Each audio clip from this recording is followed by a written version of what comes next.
Chers téléspectateurs, 5 de pique honore Simone Baltaxé-Martaillan. Ses tableaux et ses tapisseries explorent le Beyrouth d'avant-guerre où elle résida plus de 20 ans. Née en 1925 et décédée en 2009 à Paris, Simone Baltaxé-Martaillan entame ses études à l'École des Arts appliqués à Paris en 1940. En raison des événements tragiques, elle poursuit sa formation à l'École des Beaux-Arts de Lyon où elle se réfugie. La paix facilite son retour à Paris. La jeune femme choisit le cursus d'art monumental de Jean Soubervie à l'Académie Julian, puis à l'École des Beaux-Arts. Cet enseignement explique son goût des grandes compositions et fait d'elle une fresquiste. Simone Baltaxé-Martaillan suit son mari au Liban en 1951. Son travail s'imprègne de la lumière méditerranéenne, bouleversant toute sa production. L'artiste y rencontre le maître lissier Georges Rodi en 1962. Ce dernier lui permet de réaliser plus d'une cinquantaine de tapisseries. Celles-ci sont exécutées d'après les dessins achevés de la peintre qu'il travaille en lice sur son métier dans son atelier traditionnel de Zou Mkhayel. En 1978, la jeune femme quitte un Liban en guerre. Elle retourne à Paris et se consacre à l'abstraction. Une rétrospective lui est dédiée à la Villa Audé en 2012. Simone Baltaxé-Martaillan livre de nombreuses fresques murales à Beyrouth, notamment au Palais de Justice. Elles ont malheureusement disparu durant la guerre. Ses œuvres se trouvent notamment dans les collections du musée Sursock à Beyrouth et du Musée national d'art moderne du Centre Georges Pompidou à Paris.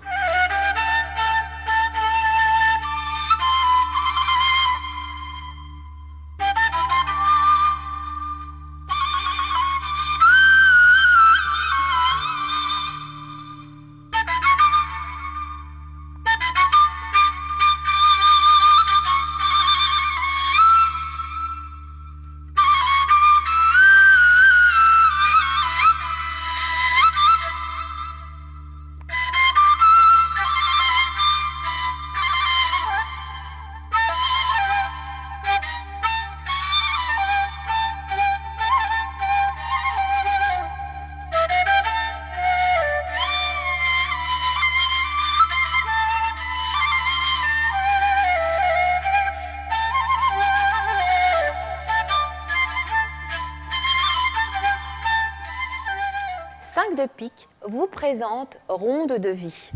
La tapisserie a été exécutée par Simone Baltaxé-Martaillan entre 1975 et 1976. Elle appartient à la collection privée de la Banque Audi. Le mouvement et la palette chromatique orangée contrastent avec l'aplatissement de la vision. Il glisse vers une abstraction lyrique sans faire référence à une réalité extérieure.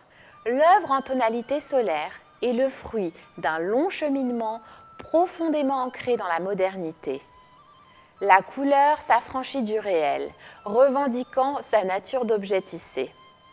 Rappelons que Jean Lurçat, admirateur de Georges Braque, incarne la renaissance de la tapisserie en France au XXe siècle et que Jean Picard-Ledoux s'inscrit dans la remise au goût du jour de cet art oublié.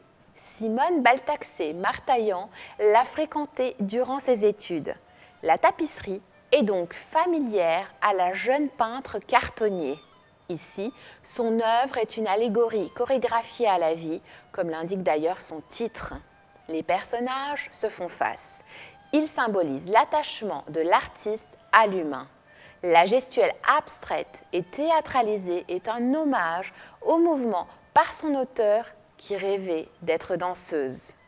Son art est un mariage entre le savoir-faire traditionnel et l'abstraction libérée. Sa production honore l'art textile comme le reflet de son époque.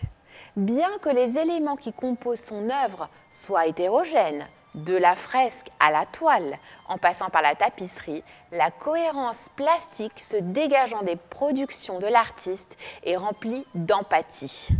Leur destination répond au contexte d'après-guerre qui prône l'utilité sociale de l'art.